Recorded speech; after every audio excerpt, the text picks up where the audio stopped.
Hi everybody, it is Allison Durant coming to you from my studio here in Calgary, Alberta, Canada, and I'm going to start my video by pulling a card from my Art Poetry for Insights and Inspiration Oracle deck. And this box is well loved. It has paint on it and marks, and I suppose it's meant to be used as this is a handheld deck of art. And it's meant to inspire and just, hopefully prompt some insights about what you have going on in your day or your life. And I'm just going to give it a little shuffle. And I'm just coming back from spring break, and it feels like I need a break from spring break. So I don't know if you guys have ever had a vacation and as nice, oops, that was not a great shuffle. I'm just going to shuffle with my hands this way because of the density of the card deck. But yeah, it's like sometimes you need a vacation after a vacation, right? Spring break was wonderful. Went on a little road trip and visited a lot of family and friends. And I just still though feel like I need a vacation, getting back into a routine. So I feel like I need to find my flow again. I just came across that magazine actually when I was upstairs. I'll have to share that sometime. Okay, so I'm just gonna pull this card today. This is interesting, I would pull this card. This is a little art poetry painting that I had painted for this particular card deck before I published it. A lot of the art in here was art I already had reproduced into print, but about 10 paintings I had painted specifically for the deck. And this one is interesting because out of all the videos I've done, I don't think I've ever pulled this card, and it says, "Hold on to light, then shine it forth." You know, the solar eclipse was yesterday, and I've been thinking a lot about the universe, the earth, the sun, the moon, and, just everything that has to do with, light and dark and shadows. And I just feel like looking at this, it reminds me a little bit of, we had what was called a partial eclipse here in Calgary yesterday, and it just reminds me of that dark turquoise, partially covering what on the outside was the intensity of the sun. And it's just, this card just really makes me think of the heat, fire. It makes me think of just the importance of light, of sunlight, and also sharing our light. So sharing our passion, sharing, whatever it is that gets us up in the morning, and finding a way to kind of share that with the world and feel like, it gives us purpose. So that's why I do these videos. And I'm just thinking of, it's a Japanese term, and I think it's called ikigai. And I'm sorry if I'm not pronouncing that properly, but it means life's purpose, the reason why we get up in the morning and we get excited. And really, thinking about what do you feel like is your ikigai? I am just trying to think of how to spell that. I suppose I could look it up, but I'm just gonna...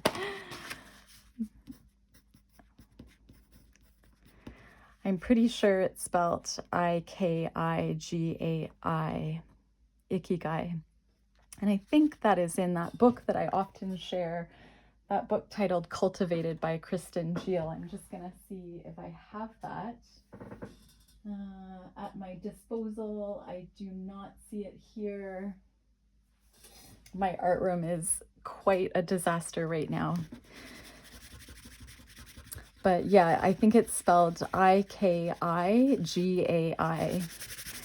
And I'll just kind of leave you with that thought today. Hopefully, I think it would be amazing if everybody had something that they get so excited about that when they get out of bed, they kind of spring out of bed because they have, so much passion for something, whether it be like, a sport or volunteering, a job, creativity, so many different things. So, and just I feel really grateful to be able to share what I love via this channel. So thank you to this community. I really appreciate you all. And I'm just going to slip that back in.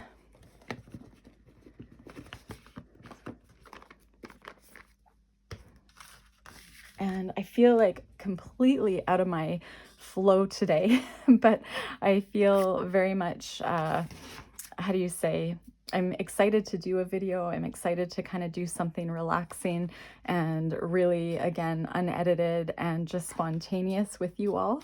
If you've been following me, if you subscribe to my channel, you know that I'm really random and I just kind of go with what's coming to me in the moment. The reason I hop out of bed in the morning is because of my passion for creating and for art, and I'm so grateful to have that. So what I have in front of me right now is not where I plan to start the video, but again, I don't really plan. This is toned paper and I folded it into a little book. And what I did was there's 8 different sides. So the way I folded it, and I did each side a bit differently, and I'm just going to peek in my camera lens and you can all see it okay. And I had this idea that I love the look of palette art. And I've seen artists on social media post pictures of what I guess, I don't know what the name is, but it's like, it reminds me of palette art. So creating a palette, you know, I would be putting my favorite colors on here and just, you know, color craving exercises, getting color down. So creating this palette and then framing it. So I'm just going to show you. I mean, here, this is not the best example, but you know, this is actually a swatch that I had done of my watercolors. And some artists, I think, their artwork, their style is very much about putting colors down that they love and putting it down in a way that's very free and just, I think, kind of whatever comes to their mind. Maybe it's planned, I don't know, because I'm not the artist. But I love the look of abstract palette art, if that makes sense. So, you know, being able to, again, just see this in a frame. I'm going to see if I have a mat.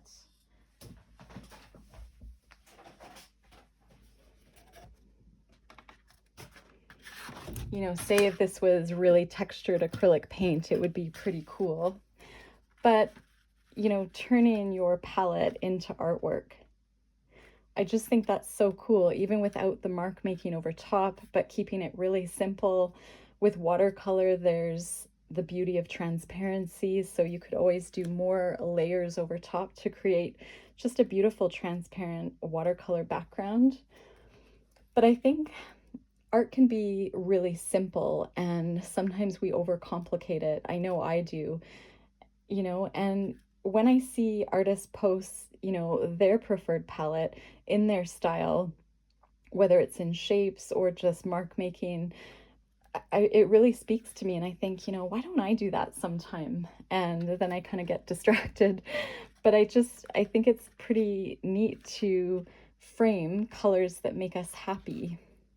And, you know, even if it's just a really small frame with colors that make us happy, and getting that color down, because color is kind of like an identifier. We identify with color. We feel emotions when we see certain colors. Color affects our mood and our internal chemistry, our brain chemistry, and it's quite an amazing thing. So, you know, why not frame some colors that you love? Okay, so that is something I want to do at some point. But what I had in mind is, if you all have collage pieces at home, I had this idea of framing, or not framing, but making these little books of collage papers that I love and on toned paper, so I can see them in a different way, and it can kind of give me new ideas. So using this almost as a map of sorts, you know, and wouldn't this just make a really cool, framed piece of art, just this? And all it was torn up pieces of collage papers.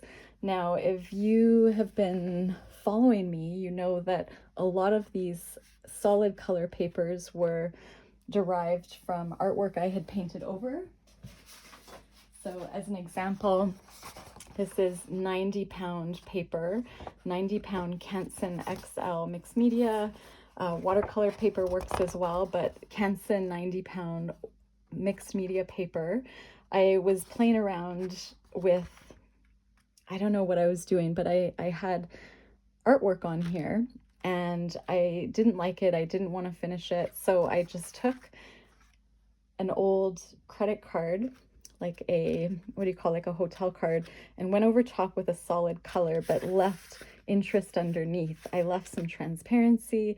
It's very imperfect. So I was embracing another Japanese concept which is the art of imperfection. And I think this whole practice of tearing up papers and gluing them down in this format was just a wonderful way to practice turning off that imperfection, that, you know, that idea that we want things to be perfect. So I'll just give you a little example. First, though, I wanted to say all of those papers that I had painted, you know, just grabbing stacks of paper that you've practiced on.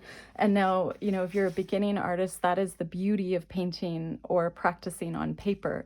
Just different techniques, note-taking, whether it's a grocery list or just some thoughts that you want to kind of cover up later. Maybe you're going through something hard and you can write down all of the things that you're feeling. You know, if writing is therapeutic for you, you can then choose to go over it with a color. And I think that's the process of letting go both of those emotions and just letting go of the need for it to be something. So all of these papers, I recommend, if you do this again, use 90-pound paper. When I started painting, I had just used this weight of paper, so it was really helpful. So I had taken all of these pages and I tried to go through the rainbow and go over top with that, you know, flat. You could use a tag from, say, a clothing article, or, you know, a really good cardboard piece could give you the same effect of getting paint down really quickly and covering a large area. You could also use, like, you know, you could go to the hardware store and get one of those, I think they're called like a big brayer, like those big painting rollers, you know, if you wanted to cover a whole lot really quickly. But this is how my idea started. And again, it's probably not, I'm sure this has been done, you know, many, many, many times. I am not meaning this is, you know, any of my ideas are really original. But I thought, wouldn't it be cool for myself to, instead of creating a palette to frame and to use almost as like an inspiration piece, to fold up a piece of toned paper that I like. So, you know, if you just have white paper, you would just fold it twice. So whatever size you have, folding it in half and then folding it again, almost to make like a card. If you would, like, I know when I was a kid, I would make greeting cards this way. And it was really that there's so many other ways to do this, but that's just the fastest way that I chose to do it. I don't have a lot of time to create, so I like to take shortcuts. I also embrace imperfection because I get things done faster. So you can just see that this page, oh yeah, I'll go back to, so today what we could do is work on, you know, a white booklet, little page. You may use an art journal, you may just want to not fold your paper, and that's okay. This is just about exploring collage papers that may have otherwise been tossed out and seeing how you like them on the background you've chosen, whether it's a white background or a toned background, such as this one. This was, I can't remember where I got this toned paper, but you could use, you know, a paper bag from the dollar store, something that you have at home, something that maybe came to you in the mail and had this coloring. I love working on this kind of brownish toned cardboard type paper. I also love gray toned paper. I do a lot of art on gray toned paper, and I had folded this one up maybe to do this one with you all today.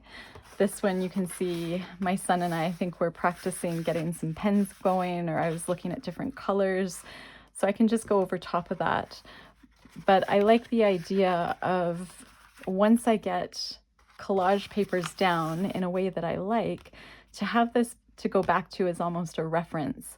So this is not supposed to be a final piece that we're going to frame. It's just play. And it's purely an exercise in, you know, using your imagination and turning off that need to put things down in a certain way. So if you're going to do this with me, just grab whatever you have for painted papers, old paintings that you've painted over.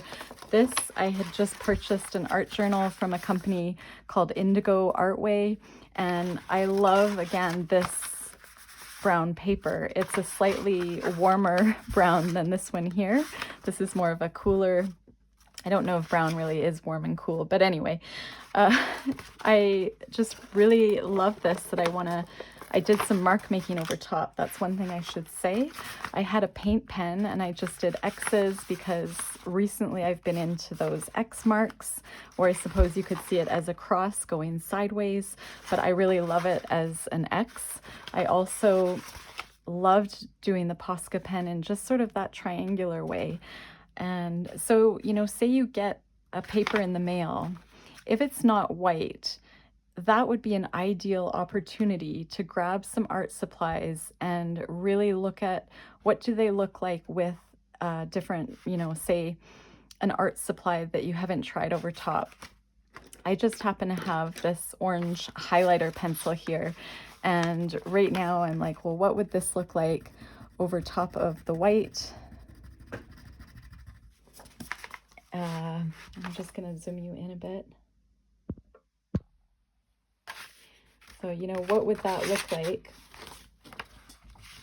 over top of the white Posca pen? And do I like it? Figuring out, you know, maybe you don't want to do mark making over top yet. Maybe you want to create the base. So just gluing on papers and then using it as like a mark making booklet. You could also do that. There's so many ideas I have with this project. And before I start tearing up papers, I also just wanted to show you.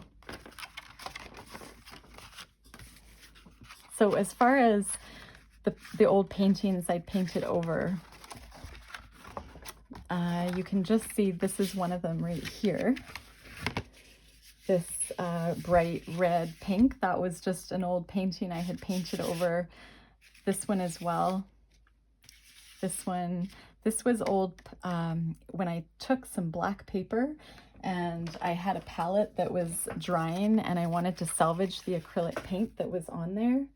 And this is an example where I just blotted the wet acrylic paint onto this black toned paper, and now I'm using this as collage. And just, again, I get distracted. So while I'm on that topic, this is a piece I had just done for fun. I was just really craving doing collage, and all of these flowers were torn up paintings that I had painted over with a solid color. So if you look really closely underneath, for instance, this red one here, I don't know how well you can see it today. I'm gonna see if I can turn on another light. See if I can just brighten things up a little bit. But you can see there's actually pencil marks underneath that red and pink paint. And underneath, well, here's some of the black paper. So where was it that this was torn from this, and I was just making leaves with this particular paper. So I'm really into collage lately because there's so many possibilities. I did incorporate paint pen into this. That was just sort of my style of how I like to do collage. But I think, you know, on my social media, someone said, oh, that purple is so beautiful. And if I had tried to paint that purple, I don't think I would have gotten it just from being able to grab some paints and paint that color. This was completely from play. So going over top of an old painting with a purple and pink, I probably used purple and pink paint, and whatever was underneath just brought that gorgeous texture. And, you know, this is so much more interesting than a perfect painted, you know, papers that were perfectly painted with solid colors. I mean, this just has history. This is so interesting. This pencil mark making is from years ago, before I even probably owned, you know, a set of watercolor paints, or it was before I was working as a registered nurse, and I was just trying to see if I could draw, and I can't even remember. I was copying a drawing from something, and I just needed that creative outlet. I wish I knew about art journaling at that time, but I didn't. But this is just pencil marks from a time I remember I had a lot going on in my life. I was working long shifts, and this collage has history now because I took that old drawing on paper and it's now in collage, covered up with this beautiful organic red and pink paint that was not intentional. It just came out of that practice, came out of play. And so I just encourage you to, you know, look at works that, if they're not serving you, if they're just sitting around in a box, or if you have canvases leaned up against a wall, considering using whatever is underneath as, you know, the history of that substrate, the history of the canvas, the history of the paper. It has history, it has a story underneath, and that in itself is so beautiful. And being able to bring it to life with color and with shape and line work and, you know, play. This would really resonate probably with you know, other people, because it's imperfect, but it's interesting, and it's I see it as being quite beautiful. I'm really drawn to the bright colors. Not everybody is. So I'm really sidetracking here. If you're not comfortable, what I was trying to do was just go with what I felt. So there's a lot of pages I just ripped up and glued on, and that's what this is. And then you can see I continued the pattern the next day. So once I had glued these pieces on, I even have, this is wrapping paper, this white with the gold. I just tore off a piece because I love polka dots in my work. I love gold. I love the gold moons. With the eclipse yesterday, I was thinking about moons and light and shadows and gold. And so after I had glued on that page of wrapping paper, I then carried on that gold circle into, this is a sewing pattern. My mom does a lot of sewing. This is an old vintage So Simple sewing pattern, this right here. And I think that had said cutting line. So again, I'm adding history onto this toned paper that could just be a paper bag from the grocery store, and it becomes really interesting. And it is then touched with, say, an artist's hand that makes it into something beautiful. So if you think about it as you're adding beauty back into the world, I know it's easy to really judge what you're doing. And, you know, I often would say to my husband when I was first starting, you know, working as a full-time artist, I was like, you know, really, is this selfish? Am I making a difference? Is this just wasteful? you know, art is something, there are so many benefits. And so it's just getting through that, breaking through that thought process that what you are doing has value, even if it's just something you do for yourself to relax. It will make you a better person. It will make you a more confident person, and it will resonate with other people if you do choose to share it. So even though this looks like a total mess, I'm like, oh, I did that and I really actually like it. If I went to the local library, I often go to the little local libraries in our neighborhood, and if I found something like this, I would be so inspired, and I would just think, wow, this is so fun. And it's so interesting. How did they do that? When really all I was doing was taking papers I think that I would like in collage and just putting them on a different color background instead of a white background. So this page is all just torn up pages of art. Sewing pattern, wrapping paper, you know, think tissue paper, and then plain over top. And then inside, this is where my brain wanted me to be a little more, I kind of slipped back into like, I just want to have like cutouts. And I had purchased some of these punches from Michael's quite some time ago. I don't use them very much, but I thought at the time I would really love to make my own tags. So I had purchased these tag cutouts, and I like this, but to be honest, I really prefer the ripped organic look. And so I was just playing around with cutting out, you know, punching out those solid colored painted papers. And I plan to go back and do mark making over top and working on compositions of paintings, just deciding, you know, what color would look really good over this orange. Would this green water soluble pencil look good? And just that lights me up.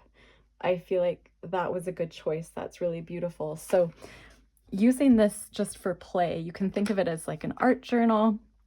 I also was thinking it would be great to cut out, it's almost like collage on collage. If I want to cut this up at some point in time and use this as, you know, a tag or put it into collage, yes, it's, you know, doubled in paper, but that's okay. That's great. It has more history. When I tried to break out of that and then go back to, you know, my brain really loves repetition, symmetry, perfection, and I'm trying to get out of that. So I just basically shut off what my brain was telling me, because my, you know, I was thinking, oh, that's slanted, it's cut off, it's not a perfect cutout. Normally I would just set that aside and not put it in. It would bother me that it's not all fully there, but I don't care anymore. And this process was helping me check in with myself that, you know, if that bothers me, let's just power through. And that's part of art, is when we feel something, when we do something we love, when we paint a color we love, make a mark that we love, you want to train yourself to keep doing it. If you do something you don't love, you want to be able to turn yourself off. But if you just have the desire to, again, glue on something or make a mark, even though your brain's like, oh, I don't know if this is going to work, this isn't something we regularly do, this isn't really in your style, you need to turn that off and just let it go, because you will discover so much about yourself as an artist and a person if you can just let that need for, you know, not, I shouldn't really use the word perfection, but I think a lot of us do struggle with perfectionistic personalities. I think a lot of artists can, and it can be very hard to break out of that, but it's so freeing when you do. So this practice was great. It was that reminder to me to continue to break out of something that I needed to remind myself of. I'm really needing to paint because I feel like I'm just talking so much.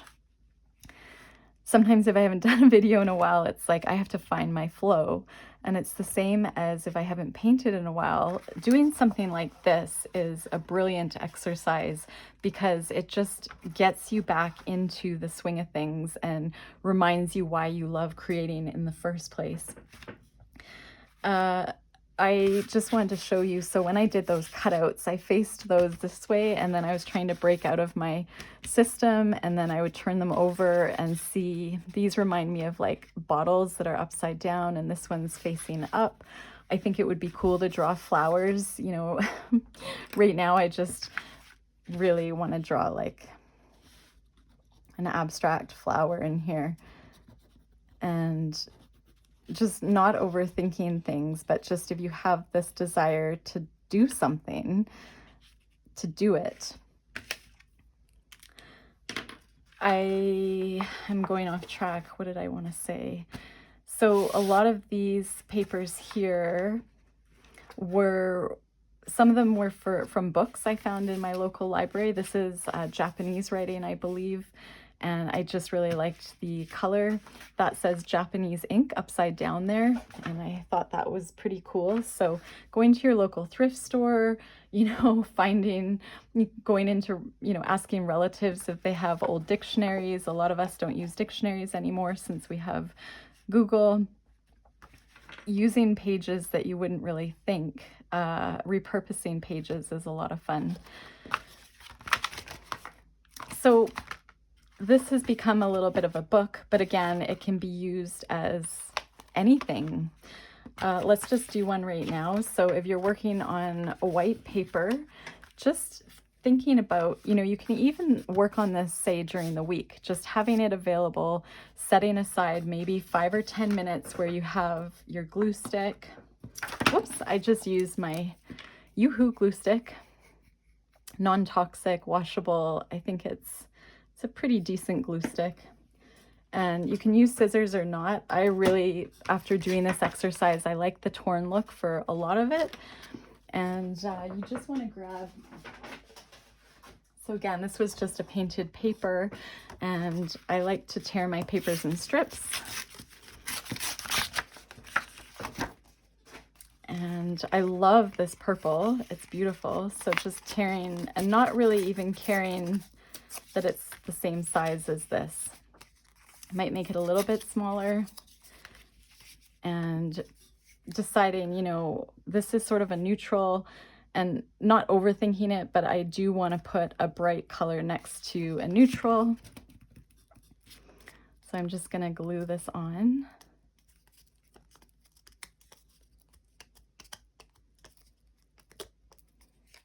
I always think, oh, I'm not going to get glue all over my hands, and I get pretty messy. And so I'm just going to push that down. This is also a really great way to, if you've been creating art for a while, but you're trying to figure out how to seal your art, you know, having these little sample collage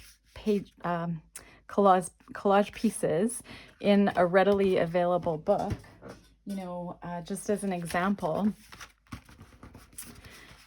this is watercolor. So I know that if I went over top of this with a varnish or a lot of, say, painted on acrylic, what do you call, like, well, varnish, I know it would run. So if I want to experiment, this would be a great little place to try, say, the Dorland's wax medium or that Gamvar wax medium. I'm just going to see if I have some. Okay, I don't have any handy, but you know, this one, for instance, is a high gloss varnish. If you wondered, well, what would that look like over top? You have this little sheet where you can experiment, and you can even write underneath what you had used to seal it. So if you know the medium you used on the collage paper, that's a great opportunity to explore how you want to seal your work.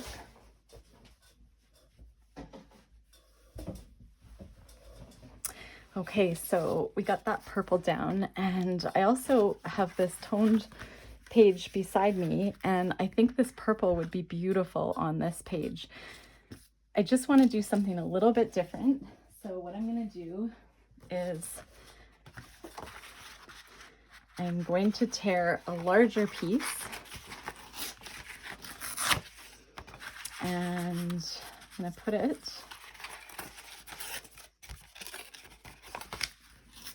this is where scissors may come in handy.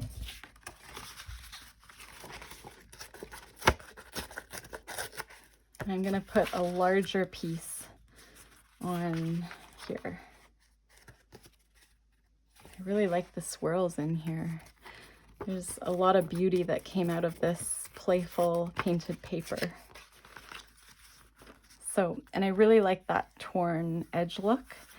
And I just really love the purple next to this gray toned paper. So immediately my brain is kind of turning off what I thought I would be doing with you all today, which is just gluing on these little swatches.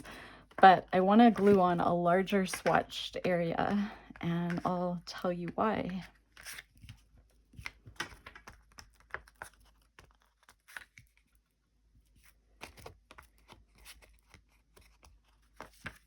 I think I'm going to open my window. I have a little tiny art room in the front of my home. It's very small, but I hear the birds today, and we've had such a long winter. I think we have some beautiful little house finches. House finch. I don't know how to say that plural. House finches. House finch out there.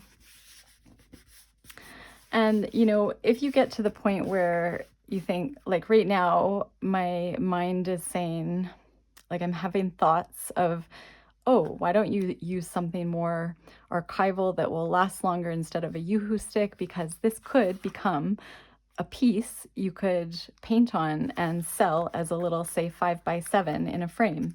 So my brain is wanting to challenge me a bit, and it's kind of like, well, this isn't the best if you're selling your work, but I need to turn off my mind and remember this is just play. This is just to experiment, and if this turns out, it would be a beautiful card for somebody. It would be something I would frame maybe for myself, and it would also be, say, something I would take to a larger canvas or wood panel. I would paint the background a bluish gray to reflect the paper, or I would collage on top of it with this color because I love this color and I'm visualizing a gorgeous bouquet with brights on here. So instead of these little swatches, I've decided, because I like this painted paper so much, I'm going to make it bigger. And I'd love to have an art journal just dedicated to collage. I'm going to open my window.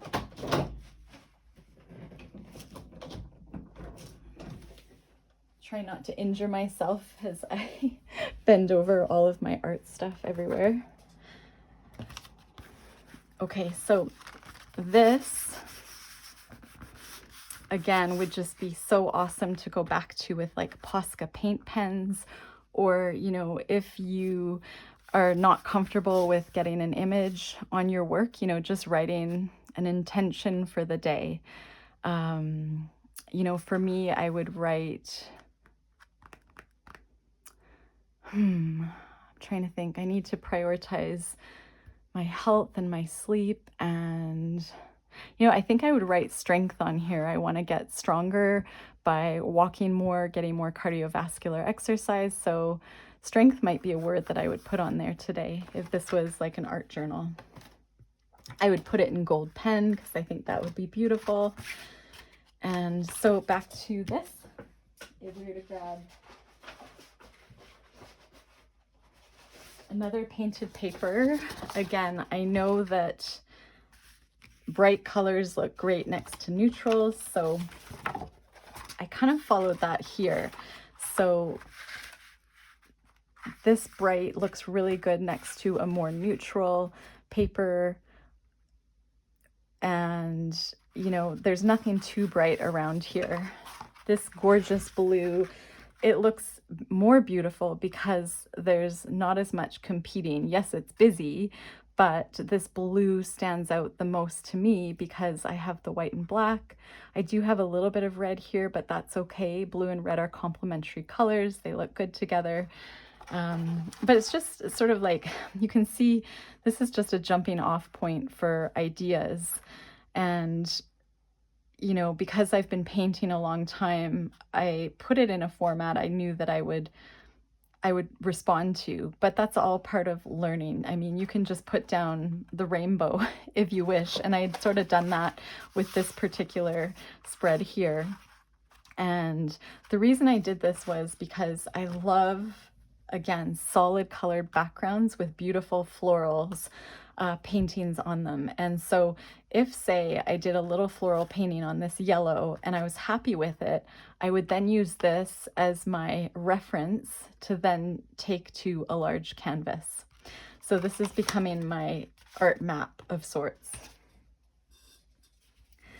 And I think what I'm going to do, I'll just do one little page. I love bronze. And I can just use this little piece at the end.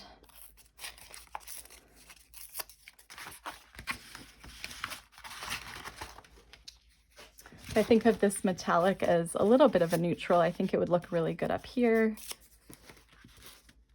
And I also think it would make a beautiful leaf on top of this color, so I could always set that aside.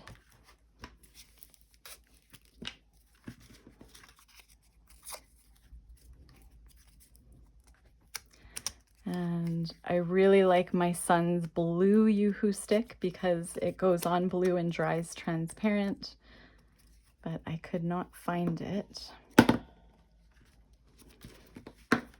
So I'm just going to put down that bronze. And then decide, what do I want beside it? This is a really, really interesting painted paper. And metallic as well.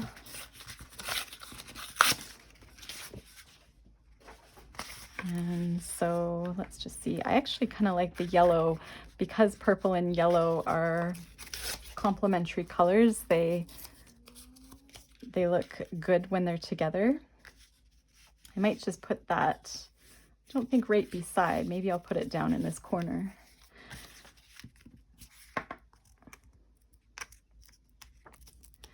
So think about, what are some of the envelopes that maybe you've received in the mail? Are they, you know, a fairly nice quality? Are they toned in color, or are they just white? And if they're just white, how could you make marks on them? I have also, I won't bore you and keep going with this. The only thing I want to show you, talking about mark making, and say you get an envelope in the mail, if you have stamps laying around, that is a great way to decorate them. I'm just trying to decide. Oh yeah, what I want to show you.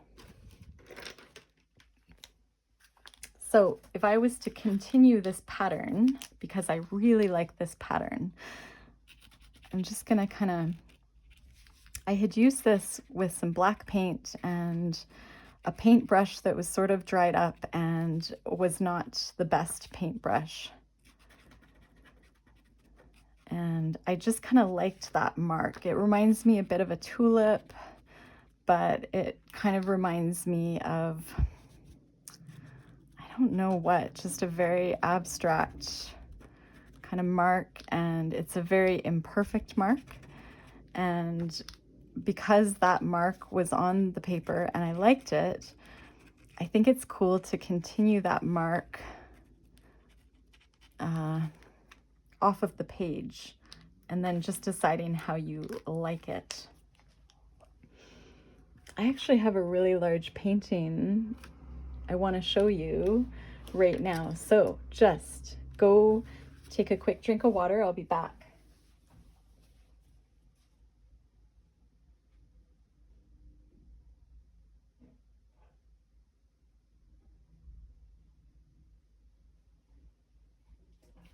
here I come. This is really big. So I'm gonna zoom you out. Whoa, I just went the wrong way.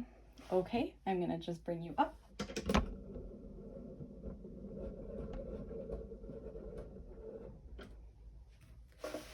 Okay, what I want to show you, this is a cradled wood panel. So the back of it looks like this. It has a really wide 1.5 inch wide lip on it. And I painted that iridescent bronze. And this is not my typical style. I would say it's finished with the exception that I might just want to add some words down here. I just feel like this spot needs some balance. But what I want to show you in here, this is a really heavily collaged piece of art on wood panel. And just the practice of what we had just done helped me complete this piece. So I used torn up toned paper here. I think this was from a paper bag. And you can see that mark that I loved. This almost makes me think of a bird. I could see adding some little feet here, maybe a little beak, but maybe I want to keep it abstract. But I put in that paper and I didn't cover it up because I really liked it. And the reason I liked it is because in my art journal, I had done that mark and I felt like it was worth keeping. You can also see I have some writing down here, which is illegible. And I love the idea of handwriting that is beautiful and kind of consistent, but also illegible. So I had taken one of my journals where I had done some writing and I left that in here. I cannot make out the words. I probably could have, I really tried. Just as like a little example there. And then you can see I did add this little stroller going by with a cute little girl. You can see there's more paper bag under here. There's more writing and I covered it up. You can see down below those little marks that I was just doing. They almost look like butterflies down there. And then I added polka dots. And you can see, this is hard to hold. I'm just going to turn it a little bit, but I just want to show you. Can you see? Sorry, I'm trying to look through my camera lens. So this here was the brown paper bag, that black mark making, and I then took the mark and I moved it so it looks as though it's incorporated into the paint. So I extended it just to add a cohesive balance to this part of the painting. I find it so funny to say balance because this painting to me is absolutely wild, but I love it. I was taking a class about layering by a Calgary artist, Nadine Johnson, and I don't have a ton of layers in here, but I was working on it, and so this was just a really, really fun piece. I have sewing patterns in here and lots of papers. But the reason I think, so sewing patterns down there, the reason I felt confident in finding this wood panel in my home, it was unfinished. I didn't like what I had done, what I had started with, and I've turned it into something I love. And it's super busy. I don't know if it's a style I'll stick with, but I just figure it was great practice. And because I was so into collage, I just kept going and making these little books. You know, this is where I added those polka dots, which you just saw in the art. It's just a jumping off point, right? So, such a great exercise. And I'm just gonna zoom you back. Oh, don't want to lose you. There we go. I'm just gonna bring you down a little bit.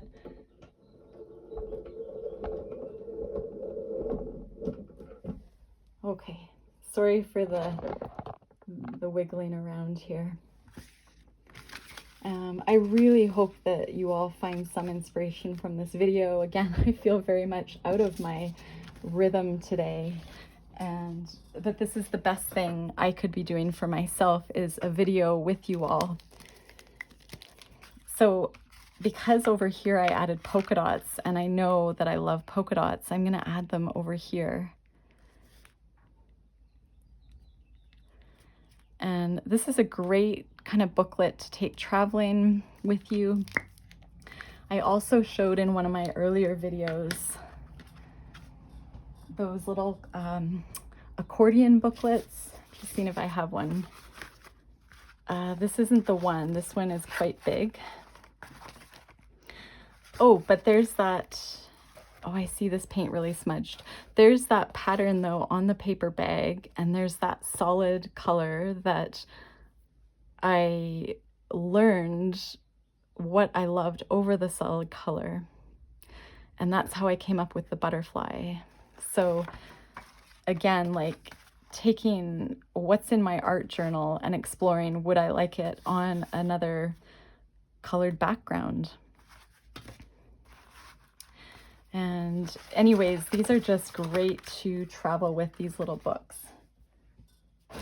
And I'm seeing if I have, do I have my books? Oh, I know what I wanted to share. I've been trying to carve my own stamps to make my own paper.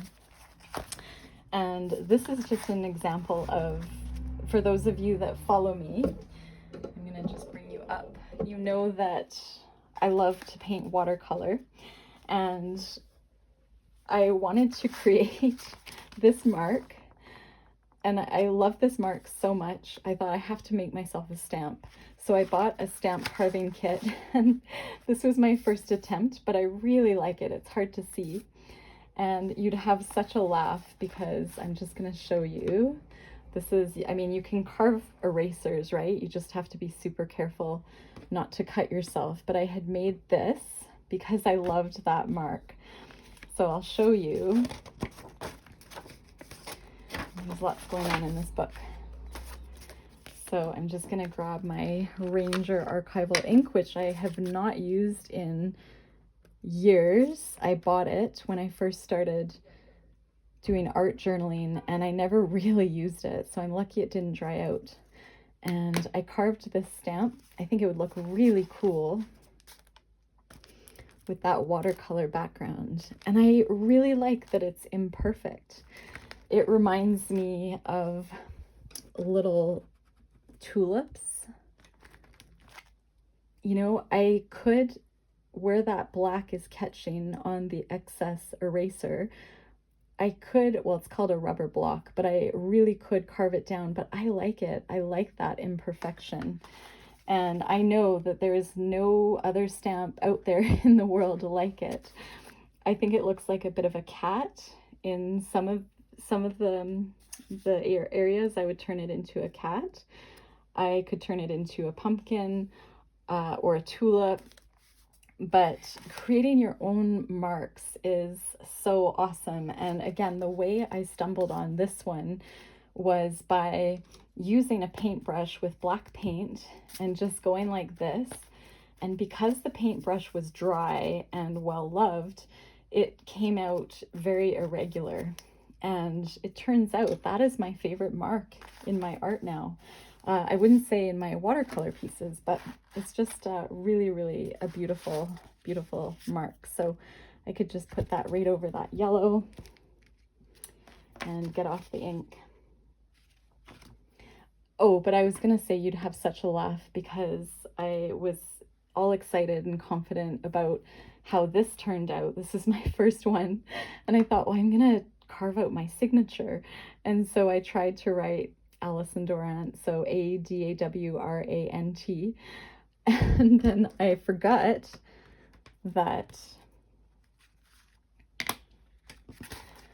this is actually, it's going to come out as the mirror image. And so how funny is that it looks like instead of an A, it's the opposite. It's TNARADA instead of Alison Durant. So my husband was teasing me. I told him I was all excited about carving my stamp, and he's like, well, he's like, I suppose you could just hold your art up to a mirror when it's done, or have your, whoever buys your art, they could just hold it up to a mirror and decode it. I was like, not very helpful, honey, but thank you. I also tried to repeat my little E pattern. That did not turn out at all, so I'll probably carve the back of it. I just don't really care for, oh, actually that's not too bad. Kind of looks like waves. Okay, I like it better today. But that one was, I was trying to, so in my watercolor art, let's see if I can find an example. Here's a little watercolor canvas I'm working on, but you can see the little E's that if you've been following me, you know I love to do the little written E. And I thought, well, wouldn't that be awesome in a stamp? And so I took my block and I made a bunch of E's, but this is how it came out. So again, it's a process of discovery. If you don't try, you're never going to discover anything new. But yeah, I was just laughing because I was so excited about the first stamp. And I still like this, but I almost want to make the T look a little bit less like a T, less like a letter. And I think it looks pretty cool otherwise. So I think we're going to switch gears. I'm just going to see if I can zoom you out for a moment. And you can see I'm wearing different color socks today. I have my light blue and my dark blue. It was just that kind of day.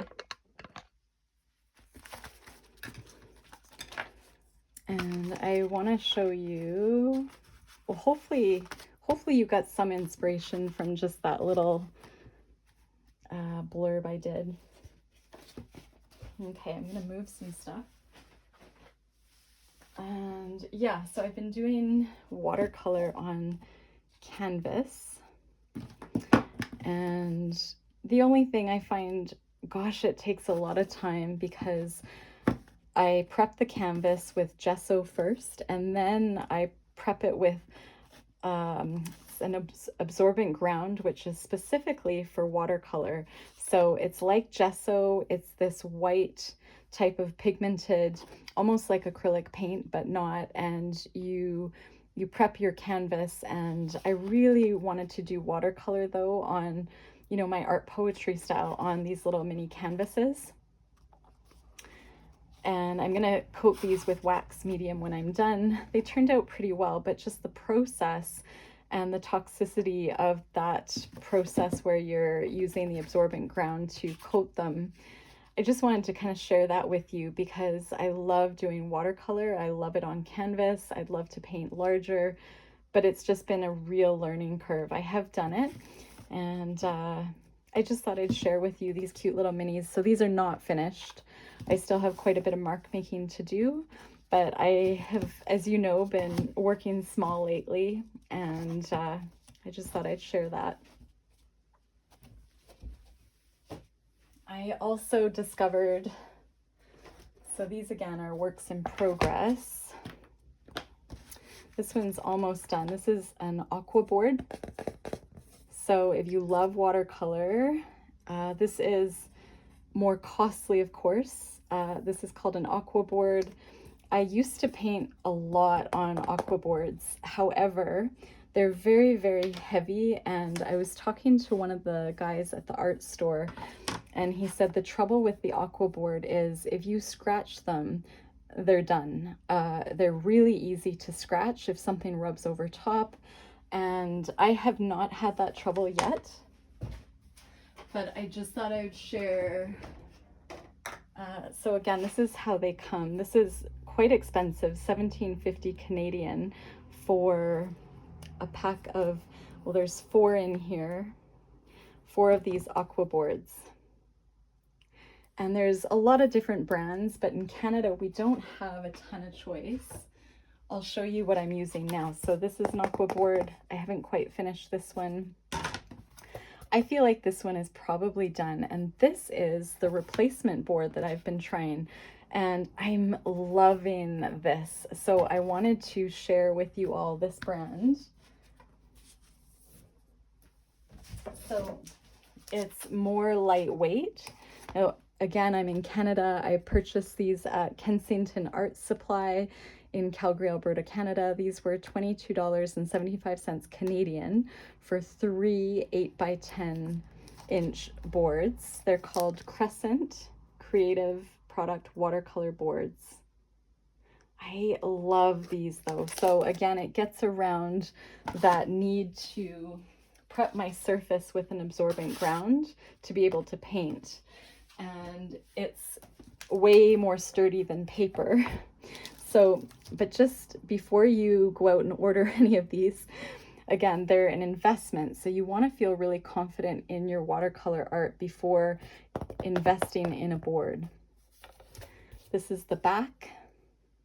So they're lighter, and I tell you, the watercolor goes on beautifully. So I have done, this is a work in progress.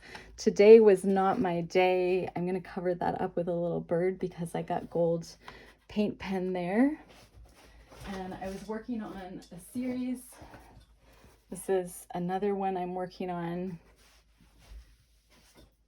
And again, these aren't finished. These are just little works in progress. What I do is I sit down and I paint a whole bunch of the watercolor layers first. And then when they're dry, I go back in the evening if I get 20 minutes to myself. But I just had to show you, if you're a watercolor artist, they're not as easy to frame, but you can frame them. And I have even been able to frame them in a shadow box without glass and coating them with Dorland's wax medium. So that's pretty cool. Although, just to show you, I was so excited. I'm gonna just bring you up. I wanted to go big. So I just finished painting this one. The only disadvantage, was this is hot press, and I'm used to painting on cold press. So this is a cold press surface which has more texture. The hot press is smoother. And just before my son, I was going to take him, I took him to school this morning. And what I do is my process in the morning is whatever goal I have, whether it's an art goal or art therapy or business goal, I put out a reminder for myself that morning. So when I come back after dropping him off, I know where to start. And I wanted to finish this painting because I painted this yesterday. However, I, just like with watercolor paper, I really wanted to flatten it out, and it had a bit of a curve in it, but I curved it so much that I cracked it. So if you can see that line right down the middle, right here. So these are wonderful quality. However, you do not want to bend them too much like I did. It had a little bit of give, but unfortunately, I'll probably finish this painting and keep it for myself. I feel like the frame would cut off this line here, and maybe I can kind of try to hide this line in here, but I would never sell a piece this way. And so it was just a good experience, and I just got too excited. So my ikigai when I woke up this morning was it was on too full. So I just wanted to share though, again, aqua boards versus, often I paint on Arches watercolor paper. These are some works that I'm just not quite done. So my comfort is, this is again very costly paper, so it's an investment, but I have personally found that I love using cold press 140 pound block paper. And I just wanted to share with you all my discovery of these watercolor boards. The reason I'm using them is because I'm going to probably do an art show later in the year here in Calgary, and we're hesitant to frame anything in glass. and we're hesitant to frame anything with this type of backing, these little hooks. It's just part of the venue. And so what I'm doing is I'm trying to find new ways to show my work not in a glass frame. So that's been kind of my goal. If you're wondering how I got on this process. What did I want to show you? So many works in progress and all so much fun.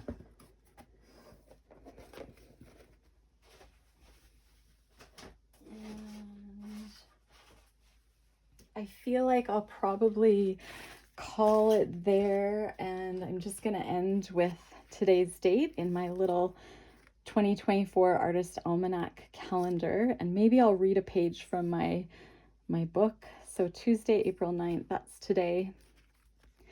And it's probably not the day you're watching it. Here, let me give you a couple more days. Woo, that one's gorgeous. Wednesday, April 10th. Thursday, April 11th. Friday, May 12th. Hopefully I get to another video before then. But you could be watching this 10 years from now. I hope so. And that would mean my channel has become more successful than I could ever imagine. So if you want to know who, out of all of these artists on the back, who did what piece in this calendar, you can check out on Facebook. They have a page called the 2024 Artist Almanac page, a collage fodder resource and daily calendar. And I'm gonna just go to, I know, I was looking for this book a little while ago, and I'll just bring you back in, and I'm gonna bring you down.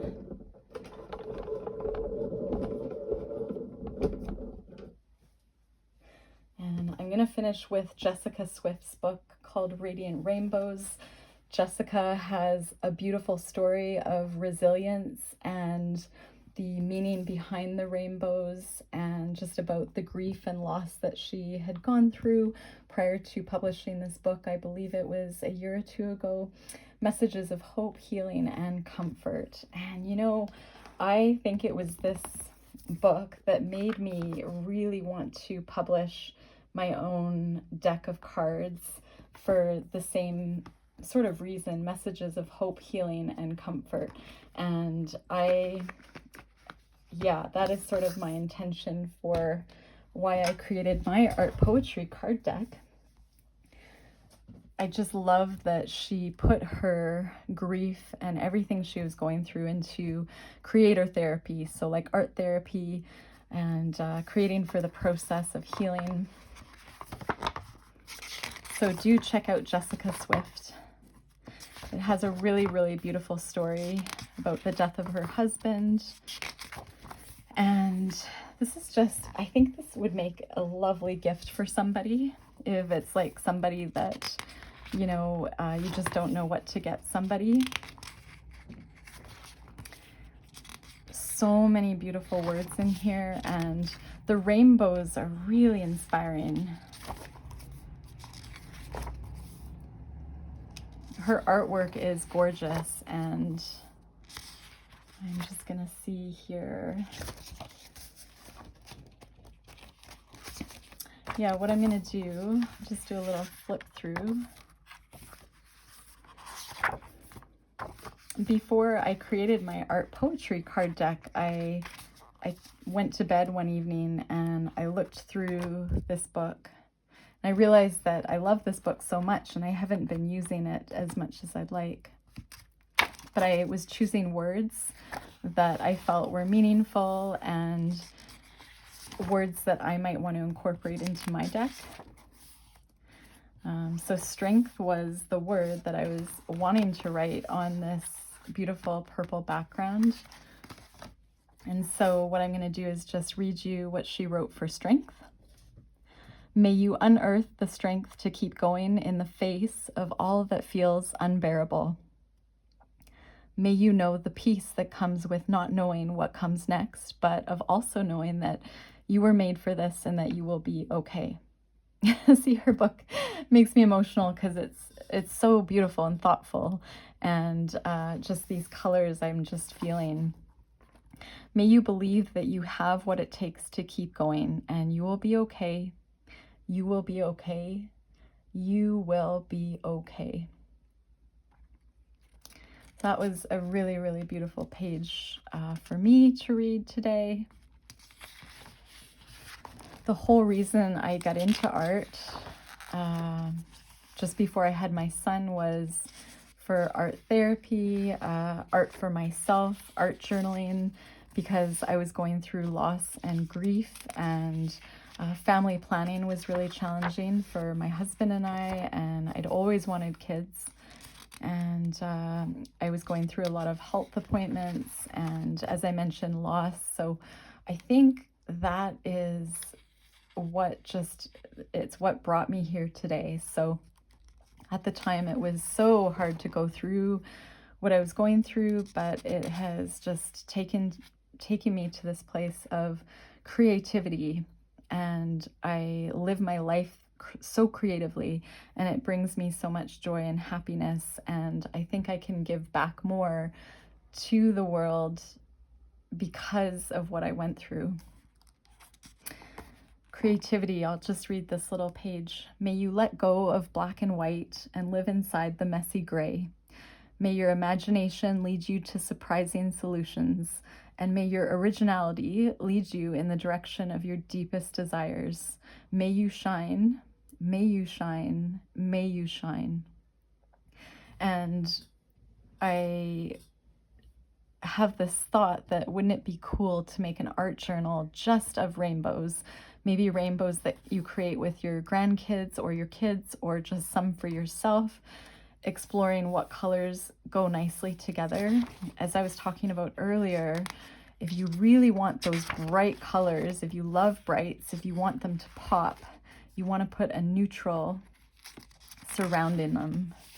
So this is a really great example here. This yellow really pops with the black on either side, and this more neutral kind of umber color.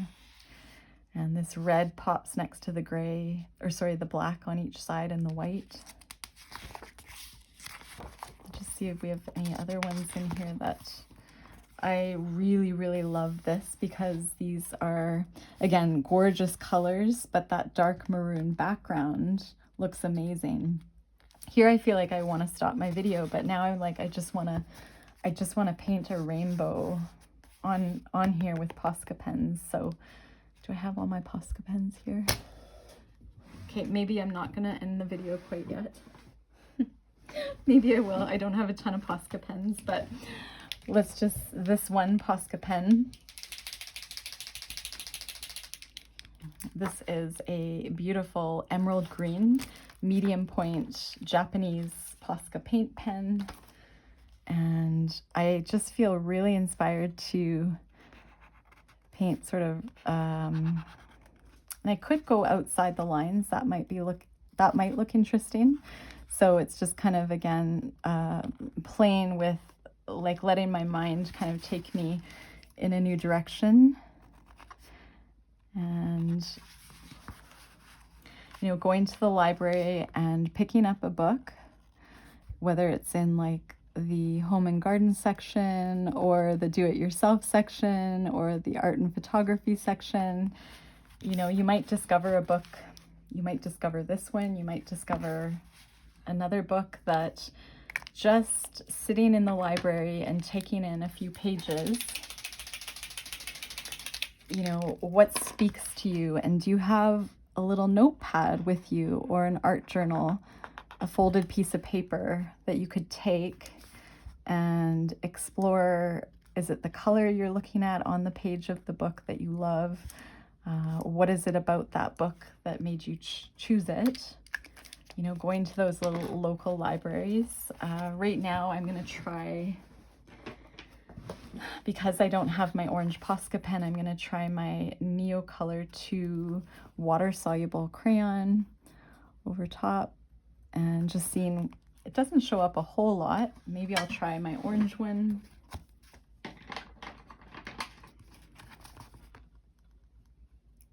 and creating your own rainbows. I love teaching my son that rainbows don't have to be red, orange, yellow, green, blue, purple, pink, brown, black, white. I'm going to add in maybe some white.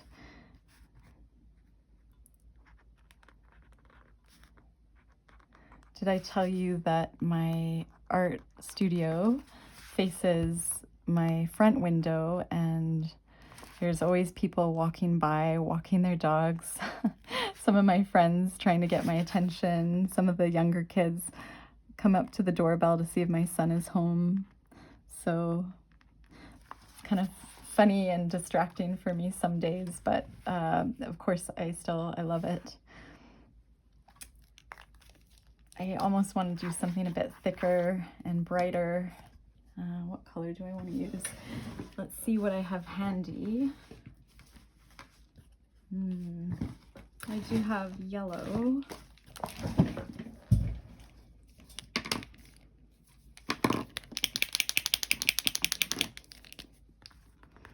Maybe we'll just do like a scalloped edge.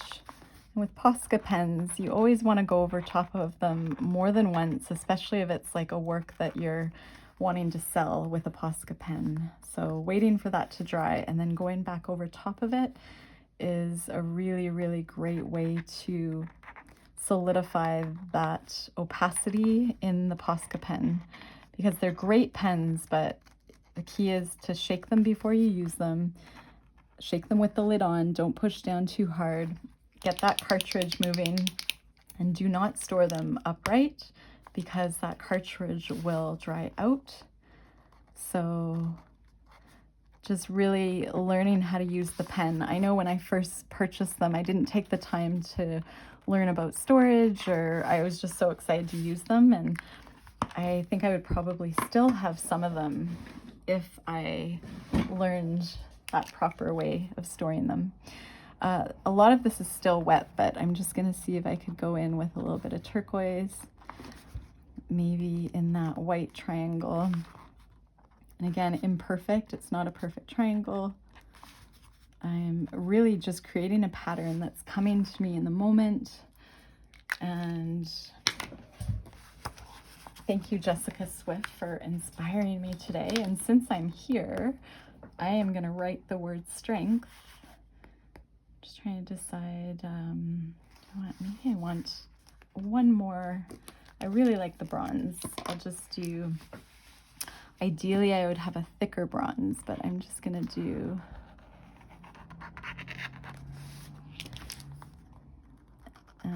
there we go, that bronze, and maybe I'll write with my white pen.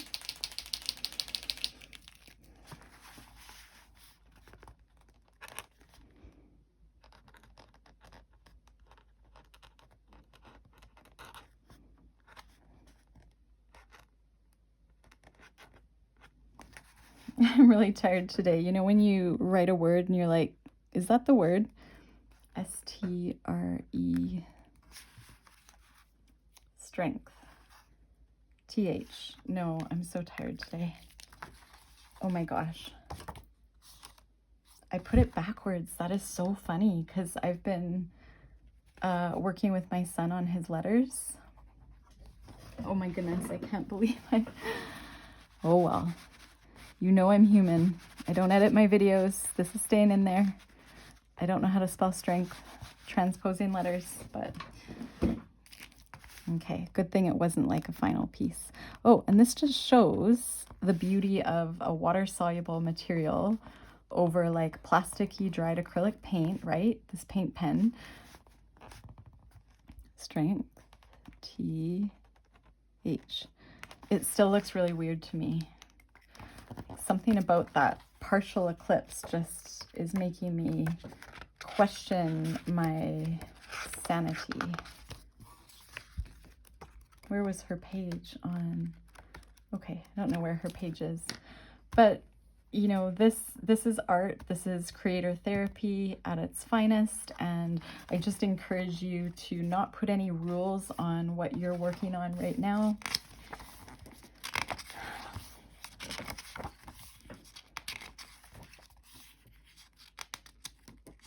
I love how she incorporated other patterns, not just rainbows.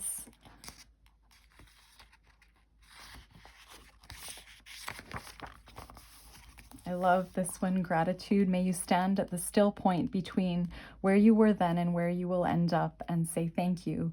May the sacredness of all things flow through you like gold. May you remember the truth of your fragile existence. May you greet the day with wonder and reverence. May you find the holy value in it all, the pain, the joy, and all the messy in between.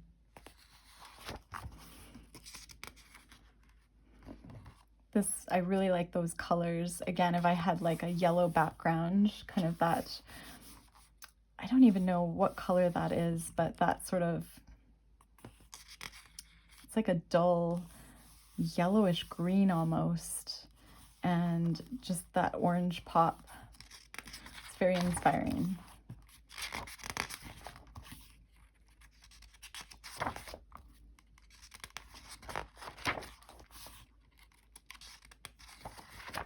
So a really, really lovely gift for somebody, and lovely art that Jessica has put out into the world with these words.